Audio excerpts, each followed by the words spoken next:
Hello everyone, and here we come to the book of Little Miss Dotty in a series of Little Miss.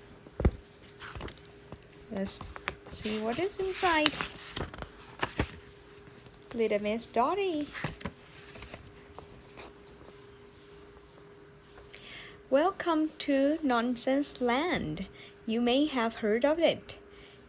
It's where the trees are red and the grass is blue, where dogs wear hats and birds fly backwards, and where little Miss Dotty lived in the middle of Whoopee Wood.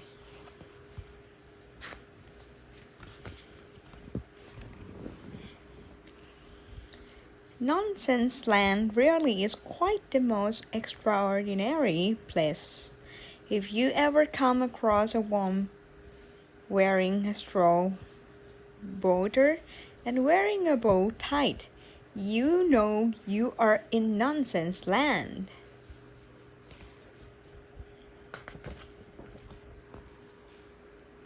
And if you ever happen to catch sight of a pig playing tennis, you know exactly where you are, won't you? That's right, Nonsense Land.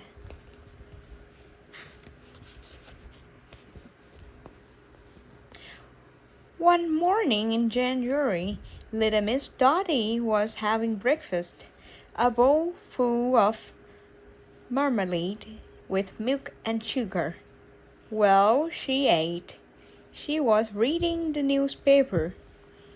She took the Nonsense Land Daily News every day and always read it while she ate her Dotty breakfast.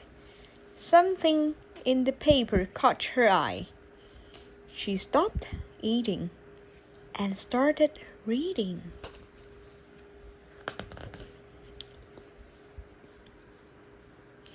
The headline read, Nonsense Cup Winner, and underneath it said, this year's Nonsense Cup for the silliest idea of the year, a green tree, was yesterday awarded to Mr. Silly by the King of Nonsense Land. Runners-up were Mr. Muddle and Mrs. Nincompoop. Next year, continued the story, the Nonsense Cup will be awarded, not for the silliest idea, but for the dottiest idea of the year. The dottiest idea of the year, little Miss Dotty thought to herself as she popped a spoonful of marmalade into her mouth. I bet I could win that Nonsense Cup. After breakfast, she set off for a walk in Whoopee Wood to think about this and that, but most of all, to think about that famous Nonsense Cup.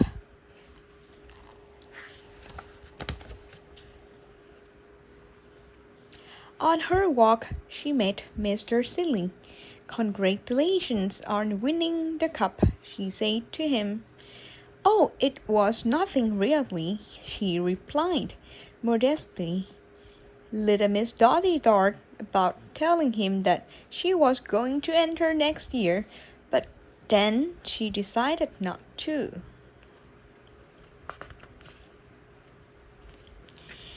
January passed, and February and spring came, and the blue grass grew. But could little Miss Dotty think of an idea? She could not. She just couldn't think of a single Dotty idea.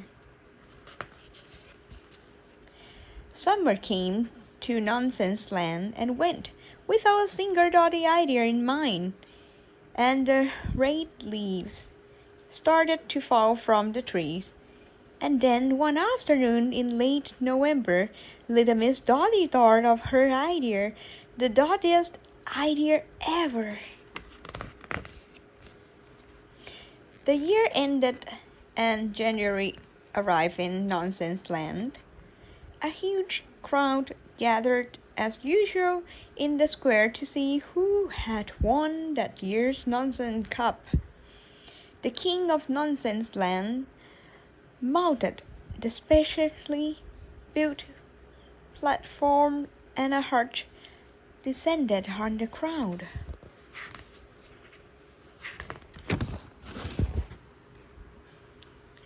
"Ladies and gentlemen," the king announced, "again it is my pleasure to announce the annual winner of our famous Nonsense Cup.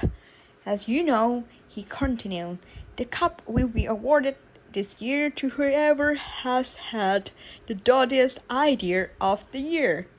The crowd held its breath.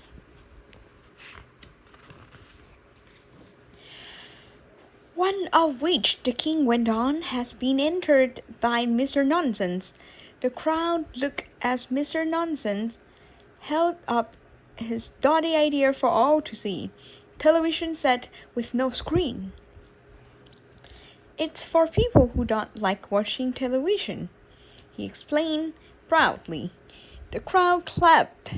"However," continued the king, "we have an even dottiest idea from last year's winner."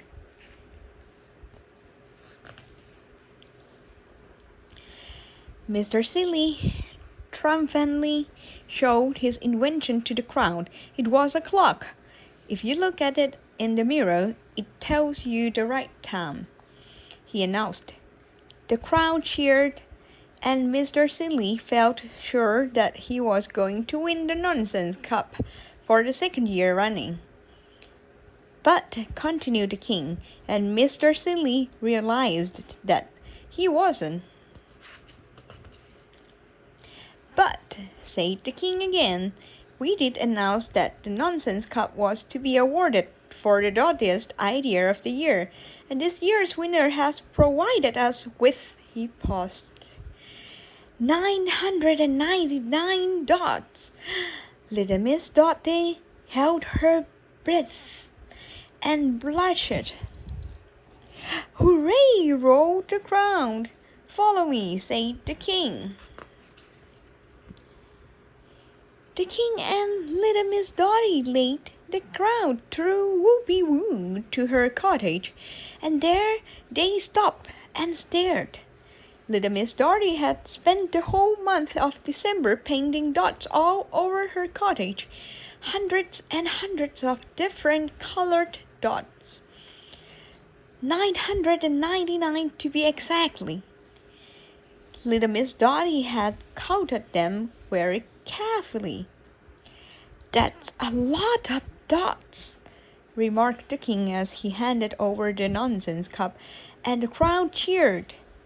"Thank you, Your Majesty," she replied, and she blushed with pride. "Oh, one last thing.